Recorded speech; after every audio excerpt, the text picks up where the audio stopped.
آئیے ہم بات کر رہے تھے اپنے پچھلی ویڈیو میں قصیدے کے اجزاء پر۔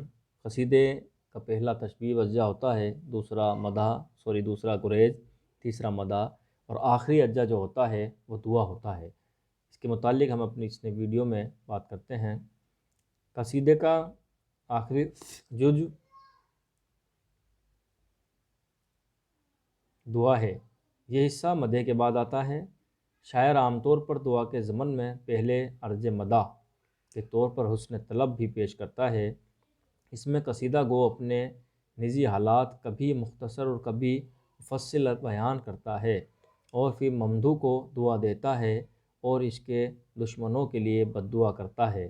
اس کے بعد قصیدہ اختتام کو پہنچ جاتا ہے۔ عرض مدح قصیدے کا لازمی جز نہیں ہے۔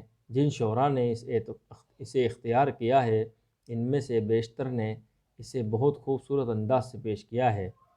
اس جزو کے تحت مذہبی قصائد میں نجات اخوری، مصیبت میں یاوری و مددگاری اور روضہ کی زیارت وغیرہ کے مضامین کو بطور مدح پیش کرنے کی عام روایت رہی ہے۔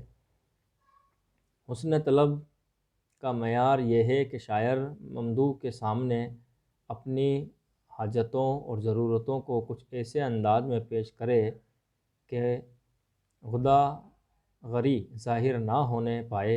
ویسے بھی حسن طلب کا مفہوم ہی ہے اچھے طریقے سے سوال کرنا۔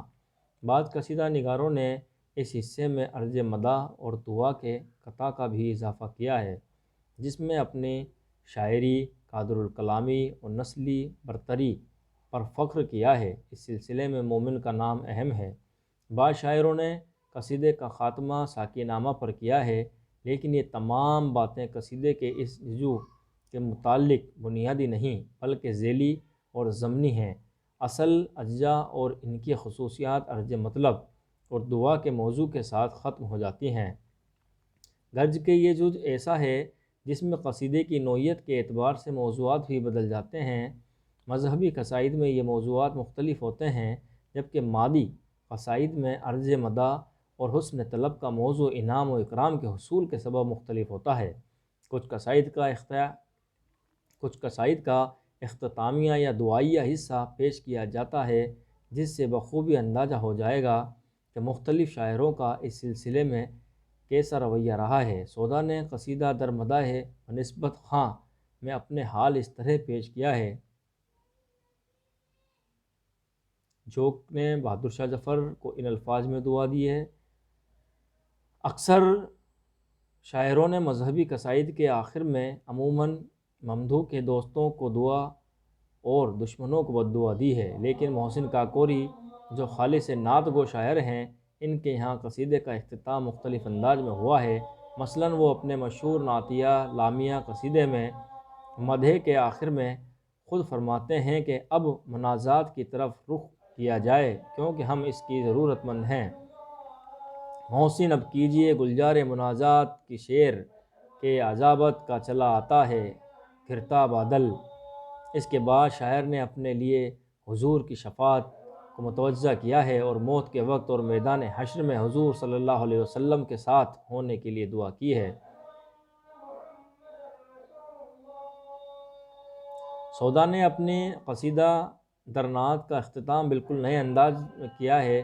حضور کی تعریف کرتے کرتے شاعر کا تخیل ان کے حسن و جمال کی طرف چلا جاتا ہے اور شاعر بے اختیار ہو کر ان کو یوسف ثانی کا لقب دے دیتا ہے۔ اس کے بعد شاعر کو یہ احساس ہوتا ہے کہ رسول پاک صلی اللہ علیہ وسلم کا درجہ تو نبیوں میں سب سے اعلیٰ وارفع ہے، تو میں نے ان کو یوسف ثانی کہہ کر ان کی شان میں بڑی گستاخی کی ہے۔ شاعر اس کی سوچی سمجھی اسکیم اور آورد شمار نہ کر کے اپنی اس غلطی کا اعتراف کرتے ہوئے توبہ استغفار کرتا ہے اور اسی استغفار پر یہ قصیدہ ختم ہو جاتا ہے۔ قصیدہ در منقبت حضرت علی رضی اللہ تعالیٰ عنہ میں سودا نے حضرت علی کے حضور میں اپنے بہت سارے مسائل رکھے ہیں اور اس راہ میں ان سے رہبری چاہیے ہے۔